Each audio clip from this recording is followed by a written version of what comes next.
안녕하세요, 여러분. 오늘은 너무 가슴 아프고 믿기 힘든 이야기를 전해야 할 것 같아요. 바로 배우 김세론 씨의 사망 소식과 그 이후에 벌어진 복잡한 논란들인데요. 김수현 씨와의 연애 의혹, 유족의 주장, 내용 증명 이야기, 그리고 유튜브 폭로전까지 지금부터 차분히 하나씩 정리해드리겠습니다. 올해 2월 16일 서울 청담동에 있는 자택에서 김세론 씨가 숨진 채 발견됐다는 소식이 전해졌습니다. 당시 연락이 안 된 걸 이상하게 여긴 지인이 경찰에 실종 신고를 했고요. 경찰과 소방이 출동해서 문을 강제로 열고 들어간 뒤 너무도 안타까운 장면을 마주하게 됐죠. 현장엔 외부 침입 흔적도 없었고 별다른 외상도 보이지 않았다고 해요. 유서로 보이는 메모도 없었다고 하고요. 현재까지 정확한 사인은 국과수 부검 결과를 기다리는 중이라고 합니다. 사건은 단순한 사망 소식에서 끝나지 않았습니다. 이후로 과거의 연애 의혹, 내용 증명 논란, 법적 갈등까지 터지면서 연예계 전체가 큰 충격에 휩싸였는데요. 지금부터 흐름을 시간순으로 정리해볼게요. 2015년 11월 유족 측 주장에 따르면 김세론 씨가 만 15살이던 그 시절부터 김수현 씨와 교제를 시작했다고 해요. 2018년 두 사람 사이에 오간 것으로 추정되는 카톡 메시지와 사진들이 이후에 공개되면서 논란이 커지게 됩니다. 2019년 여름부터 2020년 가을까지 김수현 측은 이 시기에만 실제로 교제했다고 주장합니다. 즉, 성인이 된 이후에야 연인 관계였다는 입장이죠. 2023년 말 김세론 씨와 소속사였던 골드메달리스트가 계약을 종료하고 이후 7억 원 규모의 위약금 문제로 내용 증명이 두 차례 발송됐습니다. 2024년 3월 김세론 씨는 지인에게 자살 충동이 있다, 너무 힘들다는 메시지를 보냈다는 내용이 전해졌고요. 그리고 이 시기 즈음에서 또 하나 주목된 내용이 있었는데요. 김세론 씨가 생전 신내림을 받았다는 주장이 나옵니다. 유튜브 채널 연예 대통령 이진호 측 보도에 따르면 2024년 가을 서울의 한 신당에서 내림굿을 받은 것으로 알려졌다고 해요.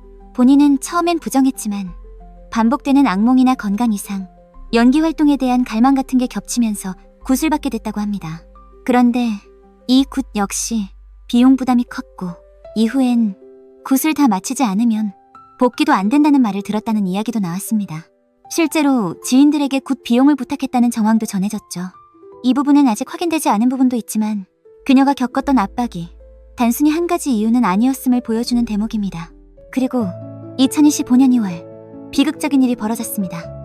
3월 31일 김수현 씨가 기자회견을 열며 처음으로 공식 입장을 밝혔죠. 이 사건을 둘러싼 쟁점은 크게 네 가지로 나눌 수 있어요. 하나씩 짚어보겠습니다. 첫째, 연애 시점에 대한 입장 차이입니다. 김세론 유족은 2015년부터 6년간 교제했다고 주장하고 있어요. 당시 김세론 씨는 미성년자였죠. 반면 김수현 측은 2019년 이후 성인 된 이후에만 교제했다고 주장합니다. 같은 이야기를 두고 전혀 다른 시점을 말하고 있는 겁니다. 둘째, 카카오톡 메시지 진위 여부인데요. 공개된 카톡 내용을 보면 김세론 씨가 더 이상 안 만나겠다, 너 없으면 외롭다는 표현까지 써요. 하지만 김수현 측은 이 메시지들이 조작됐거나 작성자가 다를 수도 있다며 필체 분석 결과까지 들고 나왔습니다. 셋째는 7억 원 위약금 내용 증명 문제예요. 김세론 측은 이게 너무 큰 심리적 압박이었다고 주장하고 있어요. 반면 소속사 측은 법적으로 불가피한 절차였고 회수 불능 증빙을 위한 형식적인 조치였다고 해명합니다. 넷째, 김수현 기자회견의 여론 반응이에요. 그는 눈물로 사과하며 성인 이후 연애가 사실이라고 밝혔지만 돌아가도 연애설은 부인했을 것이라는 발언이 오히려 역풍을 맞았죠. 진정성 논란이 커졌고 팬들의 마음도 더욱 무거워졌습니다. 가장 뜨거운 이슈는 유튜브 폭로전입니다. 가세현은 김수현이 설거지하는 사진, 볼에 뽀뽀하는 사진, 그리고 김세론이 보낸 내용 증명 메시지까지 공개하면서 둘은 분명한 연인이었고 미성년자 시절 교제도 맞다고 주장합니다. 반면 이진호 씨는 가세현의 자료 중 일부가 조작되었거나 사실과 다른 방식으로 편집되었다고 주장하고 있어요. 양쪽의 주장이 충돌하면서 사건은 법정 공방으로까지 번진 상태입니다. 유족 측은 이진호 씨를 사자 명예훼손으로 고소했고 김수현 측은 가세현과 유족을 상대로 120억 원 손해배상 소송까지 걸었죠. 김세론 씨는 어릴 적부터 연기를 시작해서 아저씨, 도이야, 이웃사람 같은 작품에서 깊은 인상을 남긴 배우였어요. 그런데 음주운전 사건 이후 생계를 위해 알바를 하면서도 조용히 복귀를 준비하고 있었다고 합니다. 그 와중에 내용 증명 문제, 가정 내 갈등, 스토커 피해 등 정신적으로 너무 많은 걸 혼자 안고 있었던 것 같아요. 팬들은 지금도 그녀의 SNS에 추모 댓글을 남기고 있고 연예계도 각종 행사를 취소하거나 연기하며 애도의 뜻을 전하고 있습니다.